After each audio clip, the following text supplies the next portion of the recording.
Hey, good evening, everyone. My name's Jenelle Riley. I'm an editor at Variety. I am so thrilled to welcome you to this special screening of American Dreamer. At this time, please join me in welcoming three of the gentlemen who brought this film to life. I want to start with the film's producer. He is also a producer on the films To Dust and London Town. Please welcome Scott Lochmus.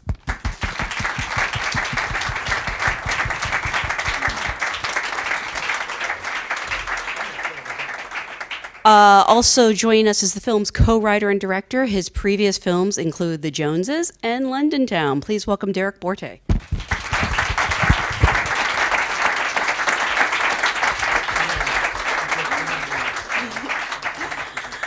We also have the film star. He is a comedian, actor, author who has recently appeared in films such as Them That Follow, Chappaquiddick. Remember, this is a comedian. And of course, Being Frank. Please welcome Jim Gaffigan.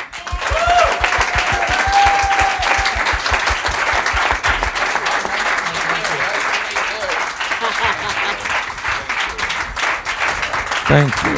Thank you very much. Thank you. You're just meeting your director for the first time? I just, you know, it's nice to meet them. When I'm working, I never look them in the eyes. Is that because you're in character, or that's just you? I'm just very aloof. I just, you know, I don't need to interact with... What is your name, Derrick? This is an audience of SAG actors, so I always like to go and ask the actors, how did you get your SAG card? Oh, I remember. Yeah? It's so exciting. I did a commercial for, now it's going to sound so archaic, but it was something called Movie Phone.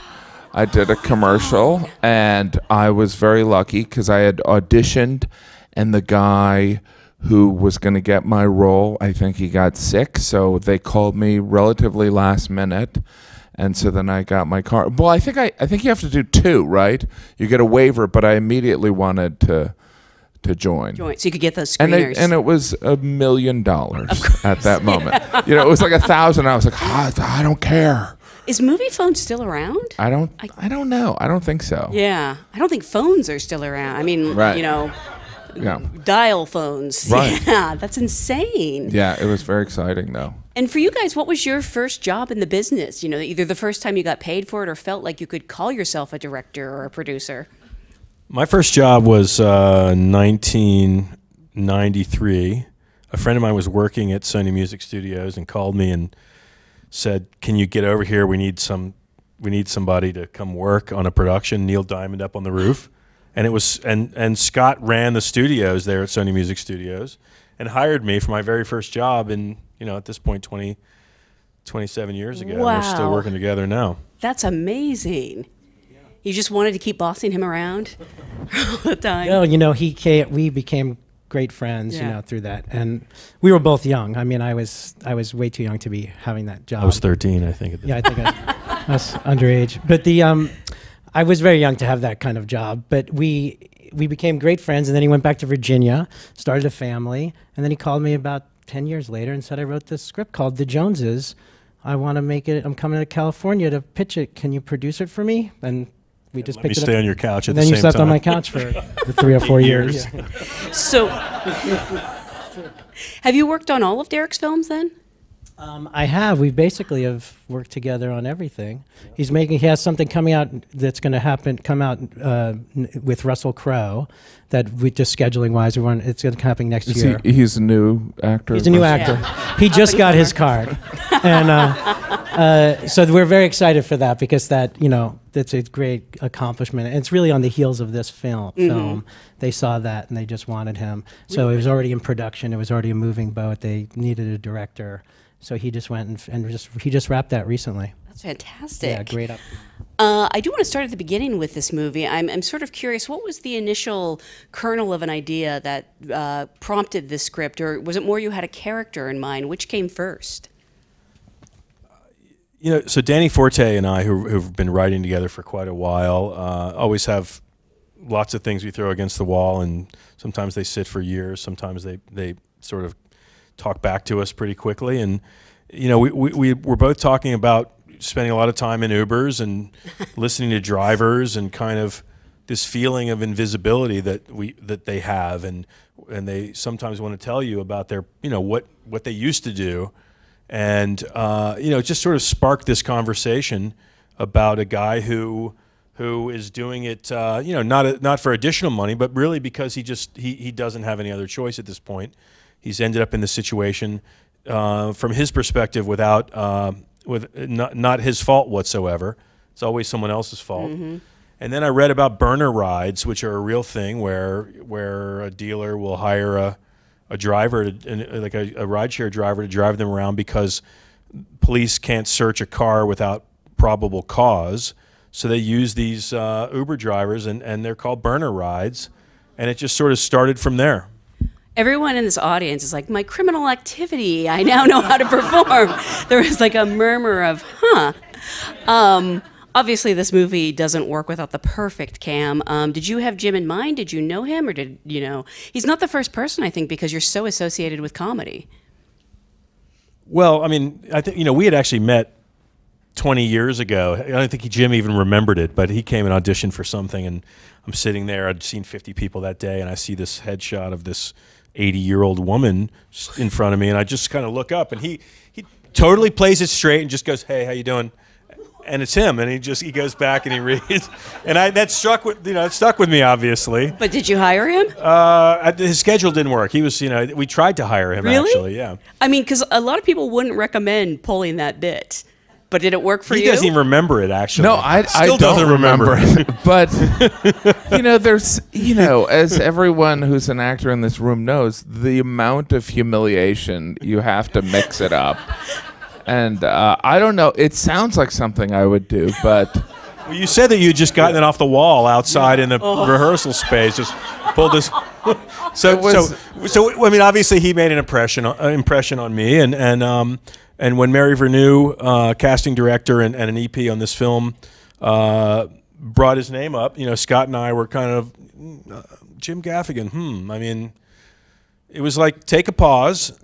I mean, because it just, you know, it just was not kind of from the list we were talking about. His name wasn't from the list we were talking about. And then in thinking about it, and knowing this character needed to be empathetic, and even in spite of the fact that he makes some horrible decisions, with tragic consequences, you know, she said, "I'm going to send it to him," and she sent it to him, and then we had a conversation, and you know, it was very evident to me that he was fearless and willing to go where this character needed to go in a way that made me feel good. It made me feel like we're going to roll up our sleeves and try this together, and it's either going to go well or it's going to go horribly wrong. And you know, Scott and I had some back and forth on it, and it just seemed like the right thing to do. Yeah. What was there hesitancy on your part as a producer, or? I mean, I looked up his social media and to see how many followers he had first. That's a real thing. That's a thing. Yeah. That's a thing. So work on your social media page. I did. I looked at that, and of course you want it to be his... It's an opportunity to discover another side of someone that you know, and that's always important, and that's something we're discussing right now. So it's a good talking point. And you know, when his team read it, his manager and his agent, and they responded the way they did, and they said, your manager called me, he said, "Jim makes a lot of money doing stand-up, and he's booked all the time, but we're going to just work with us, and we're going to clear some space. Just let me work on it." But and that was the same for me. That was that roll up the sleeves, full in dedication, and he continues to do it. He's been doing so much press on this. I mean, we've been in 3 cities, and he's waking up at 7 a.m. for phoners, and so thanks. I wish it was 7. It's 5. You know, I just if I can add to that for 1 second, I think that something I've noticed since the film has been seen by people. Initially, it was that conversation of, can you believe Jim Gaffigan did this you know, film, and that he took this role, and now I'm so happy to see that it's changing into, this is an amazing performance by this guy, regardless of him being a comedian before. It doesn't matter. He really you know, left it all on the screen, and I'm glad that he's being recognized in that way now. Well, I mean, you've done dramatic roles before. You were heartbreaking in Chappaquiddick, honestly. Were you specifically looking for a dramatic part, or this script just found its way to you and it spoke to you? Well, I really responded to the material because I thought that I describe it as like the mathematics of a role where I knew that, you know, Cam was somebody that people would perceive differently at the beginning than they would at the end. And so I love that opportunity. But you know, and also as an actor, I was like, this, you know, and as an indie, we did this in 16 days. You don't know if it's gonna work, but you also, as an actor, I was like, you know what, I can get some film of me doing this type of role.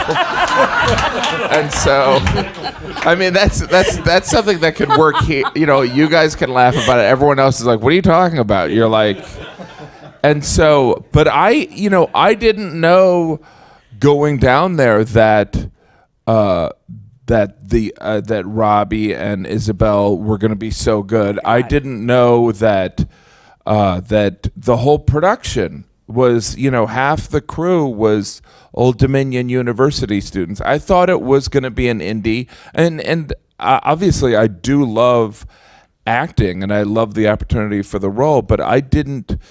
You know, I was doing it for the same reason, you know, we're all fools. We go into this business because there's a fulfillment. Mm-hmm. And so I hope that it was going to work, but I didn't have an expectation that it would come together. I mean, even the editing's amazing. Yeah, you know? Yeah. Was there a point when you knew you had something special? I mean, I had a great time doing it, but I think when I was doing scenes with Robbie and Isabel, I was like, oh wow, this is great, because these characters that they're playing, they could fall into cliche, mm-hmm. or someone could make a meal out of it, but their performances and how they were directed, honestly, and it's, you know, that makes the world a difference. So everyone was there for the right reasons, and it's, I don't know, things line up sometimes, so it was great. I actually want to talk about the rest of this cast, because this is a really great ensemble. I love Tammy Blanchard is in it, and you specifically mentioned Robbie Jones, who is a powerhouse. Yeah. I don't know, again, if this was all auditions, if it was some people you knew, how you filled out this cast. Well, a lot of auditions, and you know, like Robbie's audition, for instance, I thought it was street casting when I saw the tape that Matt Messinger, our casting director, sent me of him. He comes in and he's got his tank top on, and he's got a gun, and he's got a grill, and but it wasn't just that. It was, but the performance was so real to me, so authentic, that I thought, like, where do they find this guy? This is not an actor. And then I talked to Robbie, and I don't know if you've spoken to him before or not, but he is the most, the brightest, most effusive, well-spoken gentleman you can imagine. Yeah. He's like, "Hey, Derrick, how you doing? This is Robbie," and you know, he, I mean, all of the characters. I mean, you know, Isabel came straight out of Juilliard, wow. And her tape just jumped off the screen at me, and Alejandro, who plays Gumby, we saw 200 people for that role, and within seconds of seeing him start to even begin to deliver his dialogue, finally, after seeing all these people, he just felt authentic to me. He felt right. And you know, the hardest role to cast was probably the motel clerk. And that's actually the motel clerk. You're kidding. Because we saw tons of people for that role, and everybody just kind of made it cliche. And then we're there scouting one day, and I saw this guy, and I just, you know, said, "Would you consider doing this?" And he was, you know, his parents owned the motel, and he works there, and he had this pink hoodie on that was 5 sizes too small, and I said, "This is what you need to wear," because it just felt real. It's amazing. So, you know, I mean, you know, proud to say that we did this on a SAG diversity contract, and found amazing actors that feel so authentic to this story, and there's not a bad performance in it from my perspective. Mm-hmm. Yeah. And Tammy Blanchard and we had made a film before, and she's obviously, I mean, I'm in love with her. So I called her, and Derrick's like, "Okay, can she put herself on tape?" And I'm like, "Oh, I made a film with this woman. She's won an Emmy Award. I have to. No, but you're right. You have to. You have to, because you don't know what they're coming. And then she did it. Of course, she was great. Totally amazing. She drove herself down in her minivan from New Jersey to Virginia. Gets it. I mean, if you've never met her, she's the Jersey girl, right? And it's off-putting, right? When you met her, were you concerned? Because she's got a thick Jersey accent, and she's like, it's fantastic, and she's amazing. And then she just turns on, and I love her. So you didn't have to audition this time because your memorable audition from 20 years ago was clearly still in their minds. Yeah, I think it was also the advantage of timing too. I think that they had this commitment to make the film with Old Dominion, as you know, I think they made it for, I don't know what the exact amount was, but it was going. So I think I got lucky with the timing. And I also, I think it was a role and a script where I knew exactly what I wanted to do, and hopefully that helped sell what I could do. I mean, did you take on any special research? Did you like drive an Uber or talk to your Uber driver? Not so much, because I think that, Cam is somebody that doesn't think of himself as a rideshare driver. Not that, I mean, everyone who's a rideshare driver, has different aspects. But I think that what I was looking at with Cam was and what I identified with was the anger. And I think a lot of actors, it's such a cruel business, and that it's somebody else's fault and it's unfair. And that I think that Cam, was refusing to take accountability for that. And so there was a part of me that I think I've grown out of that I was in touch with. So maybe not his decision-making process, but that's almost fun as an actor to like get to the point where you're like, yeah, I'm going to kidnap a kid, Yeah. It's a strange path, but there's something fun about being so much in a character that you don't necessarily love them, but you're, like when people talk about how crazy or bad the character is, you almost feel like defending them. Yeah. And then you get away from it and you're like, yeah, he is crazy. But when you're shooting it, you're like, no, that's all he could do. Yeah. He had no other choice, clearly. Yeah. I am curious, you kind of mentioned earlier that, the audition process can be grueling and humiliating. Did you have a lot of those bad audition experiences? Oh, yeah. It's, there's innumerable versions of humiliation. There's a lot of, there's, my favorite are the ones where you walk in the room and they look at you like, no. And you've spent 4 hours getting ready and they're just non-verbally, no, but yeah, there's a resilience that, I mean, I don't know why we seek this. we are in, there's a strange control that we seek, and then we go put ourselves in the hands of strangers that we might not even like or trust. And so it is. No, I'm talking about the audition process. The people you're who like didn't you're like cast yeah, and you're grateful for the audition, and then you go in there and then you might not get it because I mean, by the way, there are many times I had an agent tell me, yeah, they went with a good-looking guy.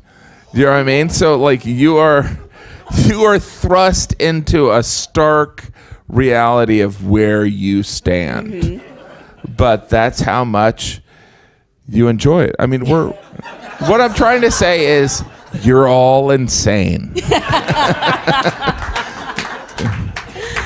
I mean, because we do have so many actors here, is there anything, Derrick and Scott, that any advice you could give to somebody coming into that room, or is it kind of out of their hands to a certain degree? Wow. I'll steal something that Isabel said about her character when she was waffling about whether or not to take this role or not. But I guess if you can find a way in a character that you're going up for, whether it's someone that you feel like you connect to or not, to find what their truth is and defend it with everything you have, you're going to embody that character. So whether they're making ridiculous, seemingly bad, ridiculous decisions, or whatever they're doing, if you can find their truth as to what's making them, make these decisions, that's how you're gonna come across. You're gonna be better. I mean, for lack of a better way to say it. And on a more practical level, when I'm auditioning people, I always watch how they listen, even more so sometimes than how they're delivering their lines, because that's where you can tell whether they're in the scene or not, is when they're not talking. And I know that's like a little practical thing that everybody probably knows, but I look at it, and it's something that I think doesn't get maybe mentioned as much, but there you go. I think people know it, but it's not until you've maybe been in a scene with someone who isn't listening that you actually realize how important it is. Yeah. In auditions, it's even harder, I think. Yeah, of course. Because you've got a reader that's got a high-pitched voice or doing something weird that's not going to be, that's even harder. And if you can be in that moment and be really actively listening in the moment, and you've got someone, as a reader on the other side that is nothing like what the character is going to be, that shows that you can actually do it when the real actor is there. Scott, anything you want to add? Or I think that's important. The listening, of course, because it's, your screen time might be the reaction to what's happening, especially in supporting roles and even background acting, which is essential to us in everything. So, but I think since everyone's self-tapes now and it's such a thing, I think to take a little bit of time to make sure just technically like a lot of times you hear the air conditioner and your voice is being muddled, or it's being, like, just from a pure technical standpoint, to take audition your recording from play it back, because that's how I'm gonna see it. And it's gonna be hard for me when there's 300 other people to look at, if I can't even hear, you know what I'm saying? That's a purely practical thing. It's not a very creative, suggestion, but it is, I think, really important. You want to stand out. Robbie certainly did, for example. And he took a he took a scene and he owned it. And if he did, he had a little propage, he did a little this. It did make him stand apart from everybody else. Plus, I think he's an exceptional actor, but yes, and I don't have the gene that requires me to want to act, so I applaud all of you for putting yourselves through it. I can't imagine, what it's like, but thank you. And thank you, SAG, for letting us make, modified low-budget films. Actually, I'm curious. I mean, when I heard this was shot in 16 days, I'm appalled, in a good way. Maybe appalled isn't the right word. Impressed. But in addition to that, you didn't shoot in California. It's Virginia, right? Yeah. Okay. I just, in addition to just finding money, which is always difficult, what was the biggest challenge for each of you, either from maybe an emotional standpoint, maybe from a stamina standpoint, or the most complicated scene? I think there's, I mean, these are the challenges that you want, and everyone's seen it, but that scene of discovering the baby was pretty heavy, but also obviously there wasn't a baby that I was discovering. There wasn't even a stand-in baby. It was a doll. Really? Yeah. So that from an acting standpoint was very difficult. I also think when I grabbed Isabel, that process of being violent towards somebody, and because no matter it's acting, but you're also creating trauma in someone's life. Yeah. And it's not like you do it in one take. So there's a certain level of kind of digesting that and kind of checking in with the person afterwards that doesn't, you know, you don't feel good. Do you know what I mean? Like, so there's something about that that was, I would say, was very difficult. Did you have a way to decompress from playing Cam at the end of the day, or? It was, you know, I would go to Scott's hotel room because it was 7, and these were all night shoots, and and there is something about you're exhausted, you're emotionally exhausted, and then I'd sit in his room and we'd just talk about nothing, you know, for an hour or two. But yeah, no, but I almost liked the fact that I was so exhausted because I think that contributed to Cam and made me just kind of go into my head thinking about, you know, Cam's truth and what he's doing. This rarely happens. I just have to say the discovery scene, I actually couldn't watch at some points. It was so hard. And that's coming from a horror fanatic. That's saying a lot. And so I'm actually a little relieved to hear it was a doll.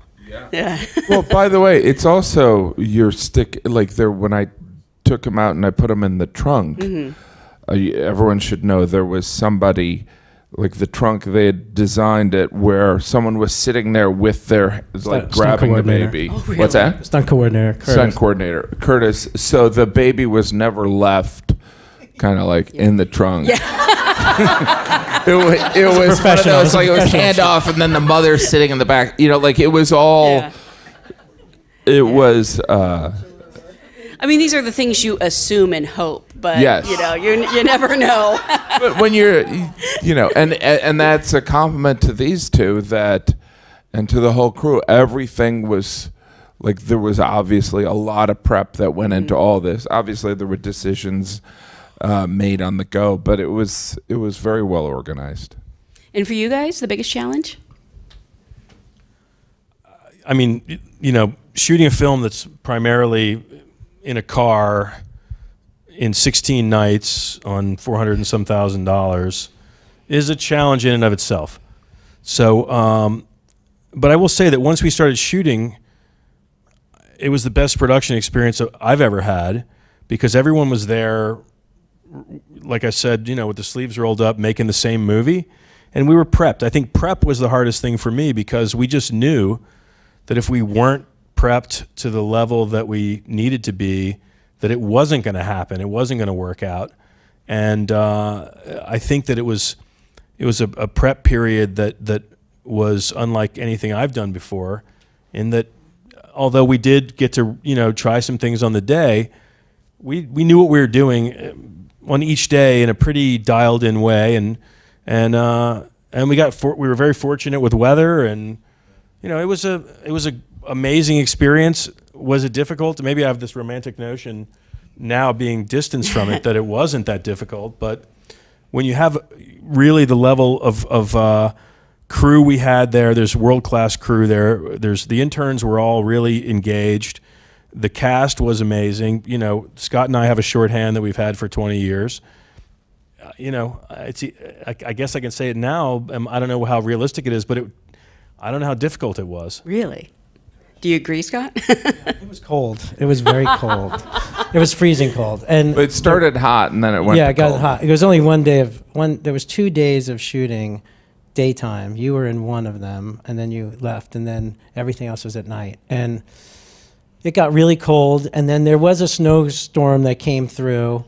You could see it in the back window of one of the scenes. It's sprinkling behind Robbie's head, and also when Jim looks out the window on how he's going to get the baby in the hotel room. It's actually snowing outside. So like I'd wake up at whatever time, and I'd write Derrick, it's going to snow. We should change the date. Let's move this scene to this, and let's shoot this today. And he'd be like, okay, and we'd send it to the AD, and who'd rolled with us because we have the shorthand. So I make the schedule typically on our films myself. So I know what kind of movie he wants to make. And so I know where our schedule is. I know where we're trying to get to. So we swapped a couple of days here and there. It was pretty challenging. And just a note on the doll, it was a colossal failure. I'll take some responsibility. I'm not. No. You have to tell the story. I'm not saying I wanted a real baby. We had a real baby. No. there's a company, right? There's obviously dummies that sell, like you know, so we went to one of them. They're out here, and I forget the name of them. And for some reason, there was a miscommunication between the production designer, who did an incredible job with nothing, and myself, where he got what was essentially a Chucky horror film doll that had all this mechanical wiring in it so it could spit blood. Like, that's what it was designed to do. It's true. So when he had it, by the time he got his hands on it, its head had fallen. It was like the biggest, our L&D was $3,000. We destroyed this doll because it wasn't supposed to be used as a dead baby. And when I called the guy, he's like, why didn't you get the dead baby? We have those. And it's true. So when he pulled the kid out of it, its head was, he's being kind, its head was falling off, and it had this mechanical interior. I don't know if you remember that. And we were trying to keep it on with tape and everything. You don't remember any of that? Well, there was like other things that I was focusing on. Yeah. It was a powerful performance in spite of that. It was very cold. We had an amazing crew. Virginia is a great place to shoot. It was Derrick's been trying to make a film at home forever, and then on that he would have to then drive home and be dad during these daylight hours, which was our sleep time, and then come back to set that night. So, I mean, I'm glad it was only 16 days for him. But we've made a few films for 16 days. He doesn't have kids. He just would pretend to be a dad. Yeah, they weren't his. Of course he did. Yeah, thank you. I want to take some questions from the audience. I apologize in advance if I mispronounce anyone's name. I feel your pain. A question from Jessica. Are you really here, Jessica? Or are you being shy? It's a question for Jim. We know the saying, dying is easy, but comedy is hard. True. Was that an easy transition into drama, and what challenges and rewards did you experience? Oh, that's an interesting question. I would say that there are different skill sets, obviously, but comedians are relatively serious people. I mean, I think that I can only speak for me, but I use comedy to kind of, articulate or make light of frustrating things or annoying things. It's a different task. I mean, for me, the reward of drama is, rather than alleviating the tension, it's kind of creating it. And I also, stand up, you're on stage by yourself, and it's a conversation with the audience, and acting is, I think it's really fun to be part of, I kind of describe it as being a good soldier, kind of showing up with ideas, but also because I have been on the other side, I understand the value of being that good soldier in a larger scene, and also being a partner in a scene with another actor is really fun. It's very rewarding, and so yeah, it's different, but it's strangely, and there's something fun about trying. Obviously, I'm telling actors, but like being someone else for a moment is fun. In the end, it almost made me like myself more. Compared to Cam, yeah. We have a question from Mike. Do you have a comedian you've been inspired by? I assume this is for you, but you guys have to say Jim Gaffigan. So. I was inspired by Jim Gaffigan. There you go. A comedian, there's a lot of different ways to answer this, right? I think, obviously Pryor and Carlin and Seinfeld and Letterman, but I think Jonathan Winters was somebody that there was something about, like, he did these characters that were kind of all encompassing, and there was an empathy to them that it kind of stays with you. Yeah. I know Robin Williams is compared to him, but it was kind of almost a different thing. Yeah. Did you ever get to meet him? I didn't. Yeah. No. Question from Monique Lukens. Did I get that right? I hope. Okay. When a network is developing a show around a comedian, how much input do you have on the writing? Referring to the Jim Gaffigan show, in which he was a stand-in. Oh, Yes. all right. In an episode in a hospital. Yeah, well, was it a pilot? I think it might have been a pilot. Yeah. I don't know. You think I'd remember? Yeah. No, but I'm trying to because there were different moments in hospitals. You know.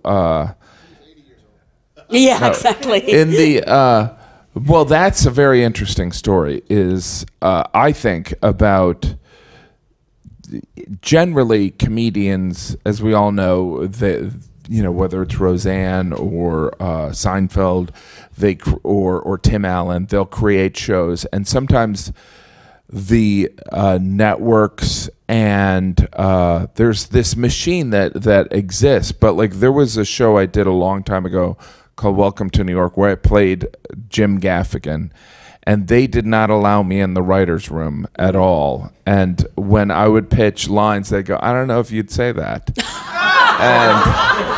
and so that, my journey through acting in television was, and that's also why I love indie films. There's a beginning, a middle, and an end to the story, and also there's the project will end. Whereas I think that, and also I know that, they're a partner and he has a writing partner, but there's not this group mentality that I think can water things down and then it becomes political and stuff like that. But yeah, so it is kind of, it's confusing because I think that television, which is probably why Louis C.K. did everything, because he didn't want someone to interpret what was going to go on. And why my wife and I eventually stopped doing the Jim Gaffigan show is that you can't outsource your story to someone else because they don't know you. And so like if, when we would write a scene for her character, she would be like, nah, I don't want to do that. But if it was a different character than someone named Jeannie, which is my wife's name, she probably would have been more forgiving of other ideas. So I don't know if I'm making any sense. Is it hard, like doing stand-up and having so much control, or what seems like control, and then being an actor for hire? Or do you like it? Is it freeing? I like it. Yeah. I like it. I prefer that to being executive producer of a TV show. Really? Because there's such innumerable responsibilities, particularly on a TV show. But I also think that there's a lot of value in having been that, so that when I am hired on something, I've been on the other side and I've had actors be like, show up and go, I know that we're shooting on a boat today, but you know what? I don't want to go on a boat. And so you're like, what? And so there's the other side of it. Yeah. So you can, because I think every actor, you want to be a good partner. Mm-hmm. And so having been on the other side, you can kind of learn what people do that will annoy directors or producers. So. Do you want to direct? I don't know. It sounds too hard. I know, right? It does. Yeah, and it's, I love also obsessing on a character. Mm-hmm. And I love the collaboration that you have with, I also like having a director and someone going, you know what, trust me, let's do it like this. Because you need, and maybe because I work so much with my wife, I think that there is good to have that outside perspective. Yeah. Well, I want to remind everyone this movie actually is in theaters tomorrow and VOD, I believe, at the same time. Please do spread the word. I still can't believe when you mentioned the budget and shooting days, it looks like it cost 10 times that amount. So really, congratulations on a wonderful film. Thank you guys so much for being here. Thank you. Thank you. Thanks for coming out. Tell every single person you meet to watch this movie, even people you don't know. No, thank you.